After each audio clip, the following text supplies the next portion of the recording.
A new analysis suggests former President Donald Trump's economic proposals, should he win the election, could speed up when the Social Security Trust Fund runs out of money.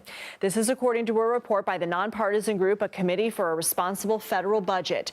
Right now, the Social Security Trust Fund is projected to become insolvent, meaning it won't be able to pay its debts by 2034. With Vice President Kamala Harris's economic proposals, the CRFB says that wouldn't change if she became president. If Trump's plans are enacted, the group estimates insolvency would happen 3 years sooner. Marc Goldwein joins me now. He's the Senior Vice President and Senior Policy Director for the Committee for a Responsible Federal Budget. Thanks for being here, Marc. How are Trump's plans expected to impact Social Security? Well, between getting rid of taxation of benefits, getting rid of taxes on tips and overtime, changes in immigration and tariffs, they're going to significantly worsen the trust fund, actually expand the shortfall by 40 to 50%, and make Social Security insolvent 3 years earlier in just 2031. Is there anything about what Harris is proposing right now that would increase by a nominal amount or push it toward insolvency a little bit sooner? Yeah, we looked at the Harris plan, and there are a few things that would have a small effect. For example, the border security bill would reduce the number of immigrants here paying into the program. We think her plan probably would advance insolvency by a few weeks, maybe a few months, but it wouldn't make a major change to the overall outlook. So if Trump is elected and enacts these policies, what would essentially this mean for people who actually rely on Social Security checks? Yeah, here's the deal. In 9 years, Social Security will be insolvent under current law, and everybody will get a 23% benefit cut.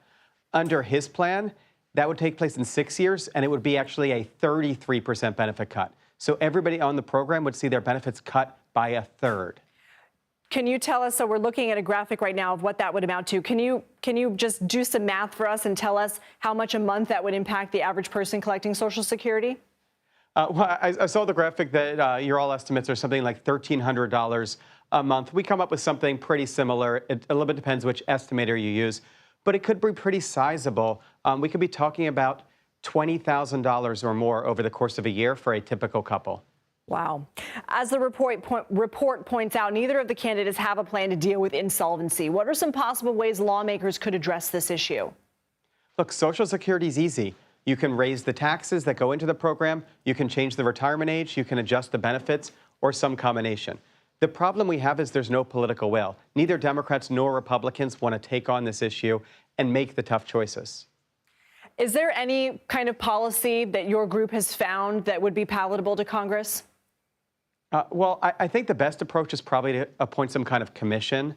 That's how we saved Social Security last time in 1983. It's how Ronald Reagan and Tip O'Neill came together. And they raised the retirement age. They increased the taxes. They did a combination approach. We'll need to do that again, but we need to do that outside of normal politics, where leaders can actually lead.